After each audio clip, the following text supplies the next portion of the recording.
అందరికీ మన ప్రభువును రక్షకుడైన యేసుక్రీస్తు వారి పేరిట మరొకసారి శుభాభివందనాలండి.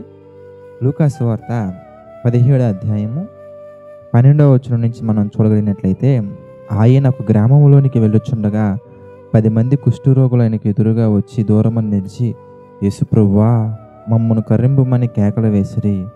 ఆయన వారిని చూచి, మీరు వెళ్ళి మిమ్మల్ని యాజకులకు కనపరుచుకోవాలని వారితో చెప్పాను. వారు వెళ్ళుచుండగా శుద్ధులైరి. వారిలో ఒకడు తనకు స్వస్థత కలుగుట చూచి గొప్ప శబ్దముతో దేవుని మహిమపరచుచు తిరిగి వచ్చి ఆయనకు కృతజ్ఞతాస్తుతులు చెల్లించుచు ఆయన పాదముల యొద్ద సాగిలపడెను. వాడు సమరయుడు. అందుకు యేసు, 10 మంది శుద్ధులైరి కారా, ఆ 9 ఎక్కడా? ఈ అన్యుడు తప్ప దేవుని మహిమపరచుటకు తిరిగి వచ్చిన వాడెవడు నాకు పడలేదు అని చెప్పి, నీవు లేచి పొమ్ము, నీ విశ్వాసము నిన్ను స్వస్థపరచునని వారితో చెప్పాను.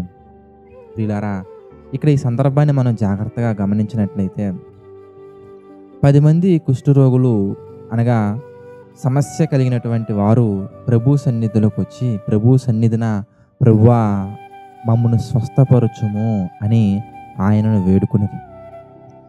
అయితే వాళ్ళ జీవితాల నుండి మనం ఏమి నేర్చుకోవాలి?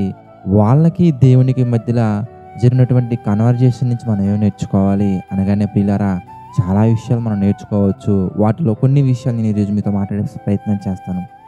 జాగ్రత్తగా మీరు గమనించగలిగినట్లయితే 10 మందికి స్వస్థత కలగలేదు, ప్రారంభంలో కలగలేదు. కానీ దేవుని యొక్క మాటను నమ్మి వారి జీవితం అనేది ముందుకు కొనసాగించారు. సమస్యతో ఉండగానే, వారు సమస్యతో ఉన్నప్పుడే దేవుని మాటను నమ్మి వారి యొక్క లైఫ్ని ముందుకు తీసుకువెళ్తున్నప్పుడు ప్రయాణములో వారందరికీ స్వస్థత కలిగింది. ప్రియులారా, అయితే స్వస్థత కలిగిన తర్వాత అనగా సమస్యకు పరిష్కారము దొరికిన తర్వాత ఒక వ్యక్తి మాత్రమే తిరిగి దేవుని సన్నిధిలోకి రావటం మనం గమనించవచ్చు.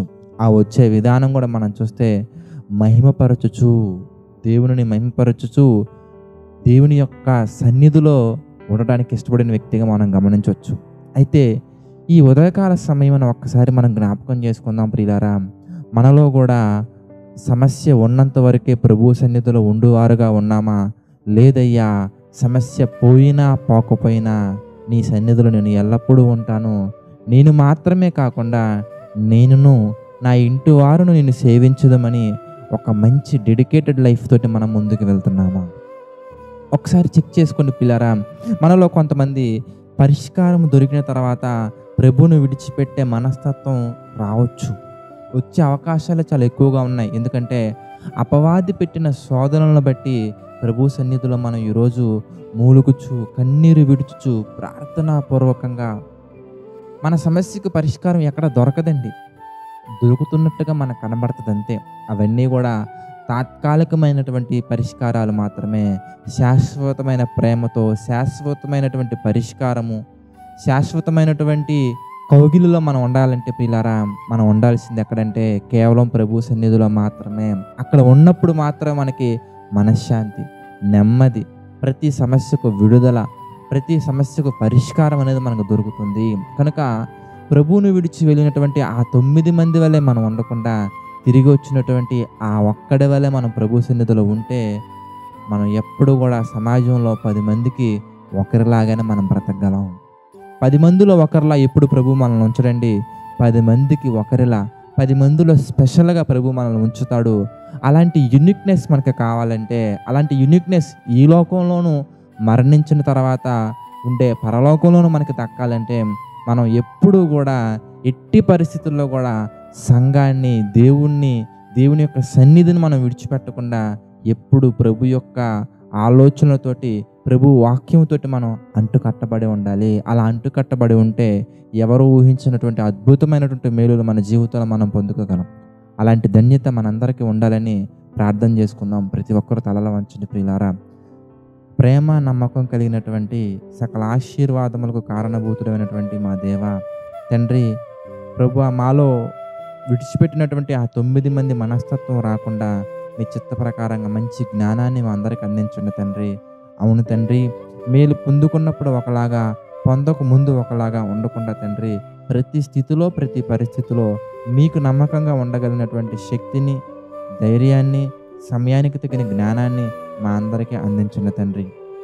అదేవిధంగా ప్రభువా, ఎవరైతే ఆర్థికంగా, ఆరోగ్యంగా, మానసికంగా సమస్యలతో సతమతమవుతున్న ప్రతి ఒక్కరికి తండ్రి మీ సమాధానాన్ని అందించండి, నడిపించండి, సహాయం చేయండి. వివాహము నిమిత్తము ఎదురు చూస్తున్నటువంటి యవనస్తులకు తండ్రి మీ చిత్తాన్ని పరిపూర్ణంగా గ్రహించగల మనసును అందించండి.